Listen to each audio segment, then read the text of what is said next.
নিশ্চয়কৈ ৰাজদীপ চাওক আচলতে যোৰহাট জিলাখনত যি হঠাৎ যি বান আহিছিল সেই বানে তছনছ কৰিছিল বহুতৰে সপোন আৰু এতিয়া পানী কিছু কমিছে যদিও কিন্তু যি যন্ত্ৰণা ৰাইজৰ যি যন্ত্ৰণা সেই যন্ত্ৰণা কম হোৱা নাই আমি টিয়কৰ বিভিন্ন প্ৰান্তৰ দেখুৱাইছিলোঁ যে কেনেধৰণে ৰাষ্ট্ৰীয় ঘাইপথ যি চাৰিলেনযুক্ত ৰাষ্ট্ৰীয় ঘাইপথৰ ওপৰেদি পানী বাগৰিছে ঠিক তাৰপিছতে আমি যোৰহাটৰ যি এলেংমৰা হলমৰা অঞ্চল আমি দেখুৱাইছিলোঁ কেনেধৰণৰ এটা অবৰ্ণনীয় পৰিৱেশ হলমৰা এলেংমৰাত হৈছে আৰু এই মুহূৰ্ততো মই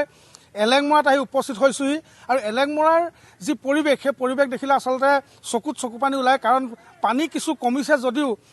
কিছু ঘৰৰ পৰা পানী ওলাই গৈছে যদিও কিন্তু এতিয়া যন্ত্ৰণা আৰম্ভ হৈছে ৰাইজৰ মাজত মই য'ত এলেংমৰাৰ যিটো স্থানত মই উপস্থিত আছোঁ এইটো আচলতে এলেংমৰা মূল পকীপথ এতিয়াও আপুনি নিশ্চয় পানী মই যদি আগলৈ দেখুৱাওঁ এইটো গোটেইটো মূল পকীপথ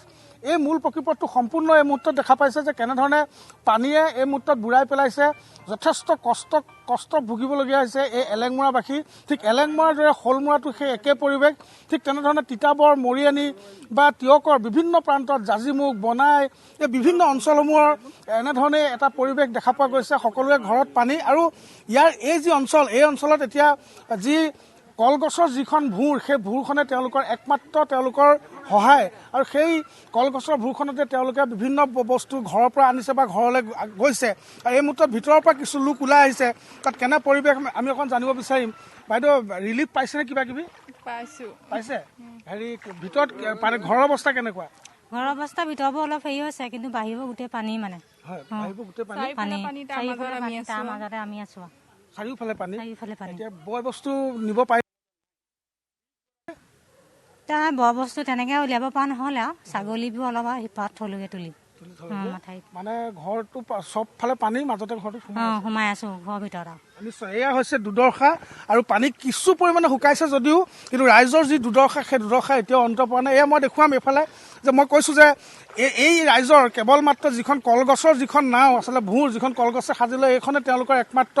সহায় কাৰণ এইখনেদিয়ে তেওঁলোকে ঘৰৰ পৰা নিৰ্দিষ্ট এটা সুৰক্ষিত স্থানলৈ যাব পাৰে আৰু তাৰ পৰা তেওঁলোকে বিভিন্ন বয় বস্তু বা যদি কোনো সাহায্য দিছে সেই সাহায্য তেওঁলোকে আনে ঘৰত কেনেকুৱা অৱস্থা এতিয়া ঘৰত পুৰা পানী একঁকাল পানী হৈছে পুৰা একঁকাল পানী হৈছে কিবা কিবি পাইছে নাই এতিয়ালৈকে পোৱা নাই ঠাণ্ডা পানী পাইছোঁ বা বটল ঠাণ্ডা পানী মানুহ আহিছেনে কোনো খবৰ ক'ব মানুহ এতিয়ালৈকে কোনো দেখা নাই এতিয়ালৈকে ইয়াত কাকো দেখা নাই দেখা ঘৰৰ ভিতৰৰ ফালে কেনেকুৱা অৱস্থা ভিতৰত পুৰা পানী আমি বিচনাৰ ওপৰত থিয় আছোঁ এতিয়া বিচনাৰ ওপৰত থিয় আছোঁ নিশ্চয় ৰাজদীপ শুনা পাইছে বিচনাৰ ওপৰত তেওঁলোক আশ্ৰয় ল'বলগীয়া হৈছে ঘৰত ভিতৰত একঁকাল পানী আৰু তেওঁৰ মুহূৰ্তত যি বা বজাৰ কৰিবলৈ হওক দোকান কৰিবলৈ হওক তেওঁ ওলাই আহিবলৈ হ'লে কলগছৰ ভূৰখনতে তেওঁ ওলাই আহিবলগীয়া হয় এটা অবৰ্ণনীয় পৰিৱেশ আৰু চাৰিওফালে আপুনি দেখা পাব যে যলৈকে চাই আমাৰ কেমেৰাই যলৈকে দেখোঁ তেওঁলোকে কেৱল আপুনি দেখা পাব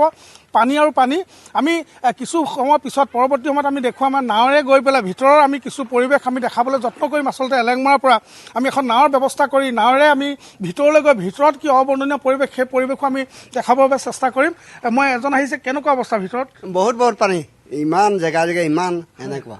ঘৰত পানী ঘৰত একঁকাল এবকো এনেকুৱা হৈছে জেগা কিমান অনিষ্ট কৰিছে ঘৰ গোটেই খেতি পথাৰ পৰা ধৰি একো নাই আমাৰ এতিয়া বছৰ দিনটো আমি হাজিৰা কৰি খোৱা মানুহ এতিয়া কেনেকে খাব লাগিব ক'বই নোৱাৰো কোনোবা খবৰ কৰিবলৈ আহিছেনে নাই আমাৰ এইফালে যোৱাই নাই আমি কালি ইমাগিটা কেইটামান পালো এই টোপোলা এটা দিলেহি আৰু সেয়া এতিয়া এই ওলাই আহিছো CM ছাৰ আহিছে বুলি কৈছে কি পাওঁ জানো যাওঁচোন যাওঁ নিশ্চয়কৈ কি অৱস্থা কেনেকুৱা অৱস্থা আমাৰ তাত বহুত বেয়া পানী আমাৰ যিহেতু ভিতৰুৱা অঞ্চল আপোনালোকে এতিয়া য'ত বাতৰি কৰিছে ইয়াতকেও আমাৰ ভিতৰলৈ বহুত পানী আমি নাৱেৰে যাব চেষ্টা কৰিম ভিতৰলৈ চামগৈ সেই জেগাসমূহ মই আপোনাক বিভিন্ন সময় এলেংমৰাৰ বিভিন্ন স্থান আপুনি ঘূৰিছে ভিতৰত কি অৱস্থা কি বহুত মানে অৱস্থা শোচনীয় আমি এনেকুৱা পানী আগত দেখা নাই 2004 চনত ভোগদৈ মাথাউৰি ভাগিছিলে তেতিয়া মানে এই অঞ্চলতে এই খালডুংবিলাক ডুবিছিলে এই বানপানীটো মানে ইমান ভয়ানক মানে একদম তৎমুহূৰ্ততে এনেকুৱা এটা যে পানী আহি পেলাই যে এনেকুৱা এটা পৰিৱেশৰ সৃষ্টি কৰিব বৰ সঁচাকৈ বৰ দুৰ্ভাগ্যজনক কথা বাৰু বৰ দুখজনক কথা এতিয়া কথা হ'ল কি প্ৰশাসনে ইয়াৰ অতি সোনকালে আমাৰ যাতে এই অঞ্চলত বিশেষকৈ আমাৰ দুখীয়া মানুহৰ অধ্যুষিত অঞ্চল প্ৰায় মানুহবিলাকে হাজিৰা কৰি খোৱা খেতি কৰি খোৱা খেতিটো সম্পূৰ্ণৰূপে অনিষ্ট হ'লেই তাৰ কাৰণে আমাৰ বিভাগীয় কৰ্তৃপক্ষ জিলা প্ৰশাসনে যাতে উচিত এটা ব্যৱস্থা গ্ৰহণ কৰে সেইটোকে আমি জিলা প্ৰশাসনলৈ এইখন আমি চেষ্টা কৰিছোঁ ৰাজদীপ এই নাওখনে আমি কিছু ভিতৰলৈ যাব চেষ্টা কৰিম আমি এলকে অকণমান ভিতৰলৈ যাওঁ যদি আমি নাওখনত বহিব পাৰোঁ তেতিয়াহ'লে আপুনি এইফালে আহক আমি নাৱেৰে ভিতৰলৈ যাম আৰু প্ৰতিদিন টাইমত দৰ্শকসকলক আমি ভিতৰৰ ভিতৰৰ দৃশ্য আমি দেখুৱাম আচলতে কেনেধৰণে ভিতৰত এটা পৰিৱেশ এই মুহূৰ্তত সৃষ্টি হৈছে আমি সেই ব্যৱস্থাটো আমি দেখাবৰ কাৰণে আচলতে আমি চেষ্টা কৰিম এই মুহূৰ্তত যিহেতু আমি এখন নাৱত এই মুহূৰ্তত আমি বহিছোঁ আমি অকণমান ভিতৰলৈ যাম যদি একো অসুবিধা নহয় ৰাজদ্বীপ আচলতে আপুনি যেনিয়ে আপুনি যায় তেনিয়ে আপুনি দেখা পাব কেৱল পানী আৰু পানী আমি ভিতৰৰ কিছু পৰিৱেশ সেই মুহূৰ্তত চাম যিহেতু এজনে নাওখন লৈ আহিছে অবৰ্ণনীয় এটা পৰিৱেশ কাৰণ এলেংমৰা হওক শ'লমৰা হওক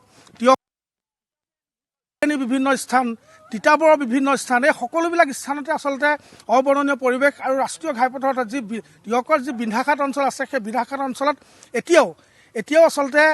ৰাষ্ট্ৰীয় ঘাইপথৰ ওপৰে এতিয়াও পানী বাগৰি আছে